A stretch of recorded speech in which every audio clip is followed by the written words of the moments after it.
Hi అండి, అందరికీ నమస్కారం. ఈ రోజు నేను కొత్త వలస మండల మ్యాప్ అనేది మీకు వివరించుదాం అనుకుంటున్నాను. అయితే ముందుగా మనం చూసుకుంటే తుమికాపల్లి, అప్పనపాలెం, చిన్నిపాలెం, ఉత్తరాపల్లి సరౌండింగ్స్ చూసుకుంటే మనకు ఉత్తరాపల్లితో కొత్త వలస మండలం ఎండ్ అవుతూ లక్కవరపుకోట మండలం అనేది స్టార్ట్ అవుతుందండి. అదే విధంగా మనం చూసుకుంటే ఇటు విజయనగరం రూట్లో చూసుకుంటే రెల్లి, అప్పనదొరపాలెం చూసుకుంటే అటువైపు ఆనందపురం మండలం వస్తుంది. అలాగే చూసుకుంటే కంటకాపల్లి, కాటకాపల్లి, మళ్ళీ చిన్నరావుపల్లి చూసుకుంటే మనకి అటు సైడ్ జామ మండలంతో ఎండ్ అవుతుందండి. ఇలా చూసుకుంటే వియ్యంపేట, దేవాడ, ముసిరాం చూసుకుంటే కే కోటపాడు మండలం అనేది అక్కడి నుంచి స్టార్ట్ అవుతుంది.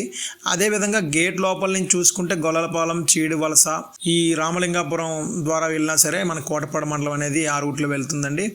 అదే విధంగా చూసుకుంటే కొత్త వలస నుంచి మనం ఇలా స్ట్రైట్గా వైజాగ్ రూట్లో వస్తే దేశపాతినిపాలెం, మంగళపాలెం, చింతలపాలెం, పెందుర్తి మండలం వస్తుందండి. అదేవిధంగా గేట్ లోపల నుంచి చూసుకుంటే గనిశెట్టిపాలెం, గులివిందాడ, దెందేరు, సంతపాలెం, అలాగా పెందుర్తి మండలం అనేది మళ్ళీ ఆ విధంగా కూడా వస్తుందండి. దాంతోపాటు చూసుకుంటే రైల్వే లైన్లు, రోడ్లు, పీడబ్ల్యూఎస్ స్కీములు 45 ఉన్నాయండి. పాఠశాల చూసుకుంటే ఉన్నత పాఠశాల, ఆదర్శ పాఠశాల, ప్రాథమిక ఉన్నత పాఠశాల, డాక్టర్ బిఆర్ అంబేద్కర్ గురుకుల పాఠశాల, కస్తూరిబాయి గాంధీ బాలికల పాఠశాల, ప్రాథమిక పాఠశాల ఉందండి. ఇదండి మన కొత్త వలసలో మండలంలో ఉన్న 25 పంచాయతీల యొక్క వివరాలు. ఎవరైనా తెలియని వాళ్ళు ఉంటే ఈ యొక్క వీడియో చూసి తెలుసుకోవచ్చు. నచ్చితే లైక్ చేయండి, షేర్ చేయండి, సబ్స్క్రైబ్ మాత్రం మర్చిపోకండి.